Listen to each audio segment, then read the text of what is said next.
Hello, YouTube.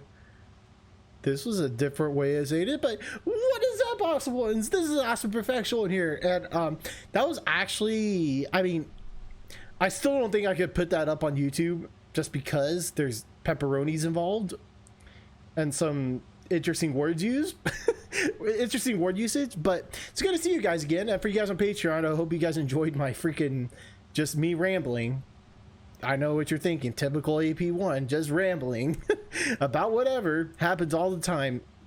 Like 50% of the time it happens all the time, if you know what I mean. But anyways, it's good to see you guys again. I hope you're ready for another room number 9 video. It looks like we're coming in, as you saw there, we're on the 11th day. We got our 100 points. So literally the last task was just using a piercing tool around the pepperonis. That's it, just click and click. It wasn't that bad actually. If anything, Seiji enjoyed it in a lot of ways. But I'm gonna say the same thing like I just said it like a minute ago on Patreon. Was that I feel like it was less of like a pleasurable thing and more of like a branding type of thing, if that makes any sense. Like it's gonna be that reminder. Like, yeah, the task wasn't bad at all, because like it's just a pinch. It's kind of like, you know, like the is it the blood pressure? I forgot the exact thing, but you know, the thing where you put your finger in, it like gets your finger, like pricks your finger a bit, and it tests your blood, like that thing. It's kind of like that, I would assume. I'm pretty sure that's how the piercing works exactly. I don't know, because I would never be the person who would get piercings and such things like that. But anyways, that's just a guess, and based off of that, I'm assuming that's what it's like. Where was it going with this? But yeah, anyways, it's one of those things where it's like, yeah, it's not bad at all, but I feel like it's going to have a long-term effect, if that makes any sense, where in this case, like I felt like it was more of like a branding thing, kind of like it's going to be that reminder for Seiji, at the very least Seiji. It's going to be that grave reminder of like the time him and Daichi were just together in this terrible situation that nobody wants to be in, and it's kind of like it just brings back bad memories, if that makes any sense. Because anytime he probably takes a shower, anytime he just like sees himself in the mirror and just sees like the piercings, it's just like, again, it's like a form of branding. It's like that, it's like a scar, if you will. It's like you remembered those terrible times you two had to go through, and it might be a way of him resenting Daichi too. I don't know, we're just figuring it out. But I also mentioned Patreon. I thought I'd mention it here, so guys on Patreon, I'm sorry, just listen for a second. I won't be like 3 minutes long like I just talked about on Patreon, but I really would love to know if there's like a behind the scenes of some sort, as my freaking mic almost fell, if there's a behind the scenes of some sort from Parade on like their inspirations of like for certain experiments or like scientific like facts or something they found out that was like implemented in the game. Because that is one thing I know I mentioned in the last episode, how like, again, families that children who grew up from abusive families have a higher chance of like being the abuser when they grow up to be an adult. I mean, it's sad, but it's also true. It's not every person, obviously. It's not like 100% foolproof, but it's a higher chance. That's just a scientific fact. It's the same with smoking, where if like there's a chance, like if you come from a family of smoking, and there's a chance you might end up smoking too. It's just kind of like a hereditary type of thing, you know? I mean, that's just a scientific fact. And same with the fact is like, yeah, if you smoke in general, like let's say tobacco and such, is like, yeah, there's a higher chance of you getting like lung cancer and such. Doesn't mean it happens to everybody. Like my grandfather, he smoked a lot, but you know, he actually ended up fine. He was actually pretty damn healthy somehow. I don't know. He lived till he was like 90 something years old, but a lot of other people are unlucky. But anyways, you see the point I'm getting here, right? Where I want to know if Parade, like if there's like any specific like studies or cases or experiments that they gain inspiration from to put in the game. Like, again, I think I said this before like many times, like Stanford prison experiments, like definitely one of them. That's like probably the most famous case I could think of, but I'm sure there's other ones out there. If you guys know any other ones that like seem like they were implemented in this game, I would love to know in the comment box down below so I can look it up, because those things are interesting to me, to say the least, because this whole game's like literally delving deep into like the psychological effects of like forcing subjects to like play a certain role, if you will, or like a life or death situation, if that makes any sense. Which it's not exactly life or death for the most part, but it sort of is. I don't know how to explain it, but you guys probably know what I mean. But if there is any, let me know in the comments down below, because I'd love to look it up, because the only one I know of, because I don't really look these things up, is the Stanford prison experiment. I would not be surprised whatsoever Parade got at least some inspiration from that whole case study that they did in Stanford. But let me know in the comments down below. Love to read your comments. Anyways, though, without further ado, let's go to continue on some more rune number 9. Ugh, I was so tired and my head felt like it weighed a ton. I felt so out of it. And you know that feeling when you like sleep and you're still tired, so you go back to sleep again? The sort of thing, the sort of out of it you feel after that. I could see the light through my eyelids, so the sun must have been out already. I had to get up. I opened my eyes and discovered my familiar ceiling in my bedroom hanging over me. Ooh. In my apartment? It was kind of a comforting feeling to feel the somewhat crappy mattress beneath me again. Even the pillow, imbued with my own scent, reminded me I was in my own territory and put me at ease. My room smelled a bit like a mid-dew after 10 days with the AC off. I had no doubt that I was in my own apartment. My tiny, cheap, but comfortable apartment. I sat up and the world seemed complete to sway around me, just like it had a few days ago. They must have knocked us out again. After we finished that last task, we demanded they end the study. Then we figured we'd just go to bed, and when I woke up, I was here. I didn't want to have to deal with getting released somewhere annoying. I had to find my way home, so I left the release location at the default, near my home. I never thought they would literally drop me off inside, though.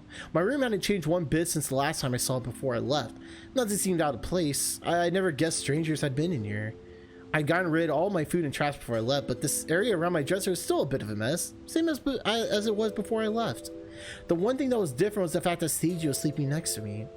We were both in our bedclothes, just like we'd been when we went to bed in the hotel. My apartment wasn't exactly big, so I could see the front door from the bed, and it looked like all our luggage was there. Seiji still lived with his family, so they probably dropped him here since it would have been difficult to sneak him into his home. I glanced at the clock on my wall. It was still morning, just around 10. I looked around my deeply missed and simultaneously strangely unfamiliar room again. I almost forgotten what real sunlight looked like. The light streaming through the curtains was almost blinding. The light from those fake windows really couldn't even compare. Really, I mean, the whole thing almost felt like it was a dream. It didn't feel real. It felt like everything that had happened in that room all that time was a soon to be forgotten dream. Seiji stood next to me. He rubbed his face with his hand and rolled over. He startled upright and then clutched his forehead. Seiji looked around my room just like I had done. He suddenly frowned and clutched his chest like he felt something was out of place. I was curious. I reached for Seiji's stare and pulled it up to his neck. When I saw him gulp it, I knew it wasn't a dream. I mean, look how easily I could violate Seiji's personal space, but more than anything, we were aroused. Both of us. He still had the piercings, pinching his pepperonis from either side, flushing them in a faint reddish color. The dull titanium finish glimmered. I casually reached over and touched him with the tips of my fingers. They were the same temperature as his body, but harder, and much less forgiving than the human flesh. He gulped as he watched my hands. Little by little, lust filled his gaze and sighs. Is this really happening? What are we doing here? Are we like beta testing something? What are we doing? I would not think this would be the first thing we would end up doing. I was just waiting out. I thought it would be, I mean, to be fair, how would anyone be excited? Like, it wouldn't be like a, you know, sigh, or, you know, like just like joy, you know? It would probably be like, maybe it would be like this. I don't know how I would feel like being stuck in one room for 10 days doing tasks that no one wants to do except that one room of 2 guests.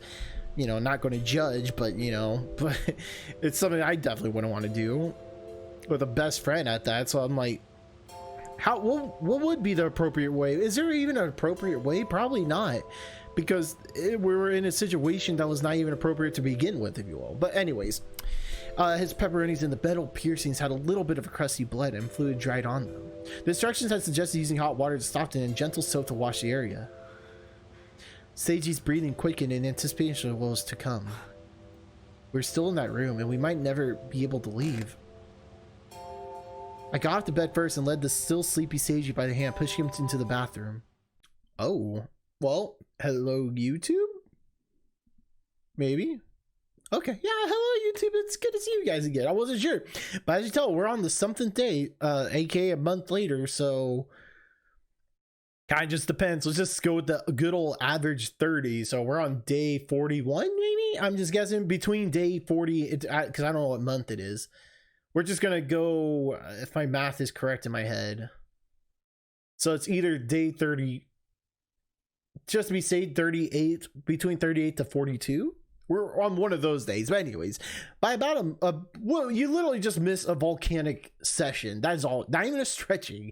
We witnessed a volcanic explosion where two volcanoes were creating friction to create the Big Bang. That's exactly what you guys missed, by the way. But again, if you want to check it out, Patreon link in the description box down below. $1 a month gives you full access to that. And there you go. You have it. But by about a month after that, his piercings had healed up nicely. Just goes to show even piercing areas like that can be totally fine. After all that, the both of us graduated college like we planned and found employment. I became a teacher just like I wanted, and I was thankful I had managed to worm my way in. I couldn't tell you what Seiji was doing, it never really came up. But I mean, it's Seiji we're talking about. I'm pretty sure he became a civil servant just like he planned to. I wasn't particularly interested in finding out or talking to Seiji in general. I doubt Seiji had any idea about my situation either. In the beginning, we were afraid of our kidnappers, but nothing ever happened. It almost felt anticlimactic.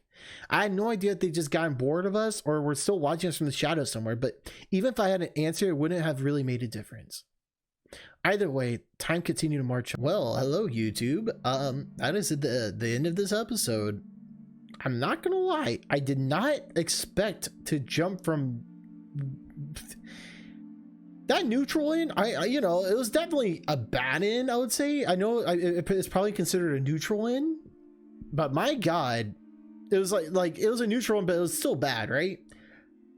This ending is just bad all around. It's 1000% a bad in. It was unexpected. I mean, I guess you could say it was coming, right? In more ways than one, but no, seriously, it was kind of like how like you could predict it was going to happen, right? Like you saw the foreshadowing, because that was the one thing I noticed, like when going through this ending, was that Seiji was more like, he was less resistant. I just said it's a Patreon, but it's true. He was becoming less resistant compared to the neutral ending. The neutral ending, he had more resistance in him. This time around, he was definitely less resistant. He just took everything and he was okay with it. He just obliged. And that's literally what this ending was. And holy crap, I was like, okay, I kind of got that idea from the ending, which seriously, Patreon, you guys got two, I mean, technically, like I would say 2.5 scenes. So again, if you want to see what just happened throughout this whole episode, it's all on Patreon. And sorry again, YouTube, but again, there's reasons why, but seriously, like, so one of the on the 11th day, they woke up and they just kind of went with their natural instincts, aka the stuff they've been trained to do in that in room number 9, if you will, for those 10 days. And you know, they stretched in the shower. That's exactly what happened. And I was like, okay, well, that's the ending. It's kind of sad, but oh my god, they had to make it even more sadder and more depressing. And to put it simply, they went the whole Neto Ada. That's all I'm gonna say. So yeah, that's all. That's probably all you need to know, honestly. And you can see that again all on Patreon. 18 plus, $1, all that jazz. But wow, that was unexpected to say the least. I was like, okay, I got the idea, but they just had to, you know, drive the knife further into my heart, because that's exactly what happened. I was like, alrighty then. Interesting that Neto Ada was involved. And I was literally just talking about how, like, I don't know, thank you didn't have that. I don't think there was a Neto Ada scene in No Thank You. Like, maybe, definitely not in, like, I don't think there was any. But anyways, maybe you guys can let me know in the comment box down below. But that is it for this episode. We're not done with this ending yet, because there's still I just had to stop midway through that Neto Odyssey because it just kept going and going and going. I'm like, okay, you know what? I'm just gonna stop it and come back to it later. So the next episode might be even shorter than this one. So I'm just letting you guys know ahead of time. But that is it for this episode. I know. Thank you. If you enjoyed this episode, leave a like and share if you enjoyed. Don't forget to subscribe down below again. Let me know if there's like any experience that you guys know about that could have been like inspired in some way to be implemented into into room number 9. Let me know in the comment box down below. Outside that, thank you guys for watching. I'll see you later, okay? Love you, and don't forget to stay awesome.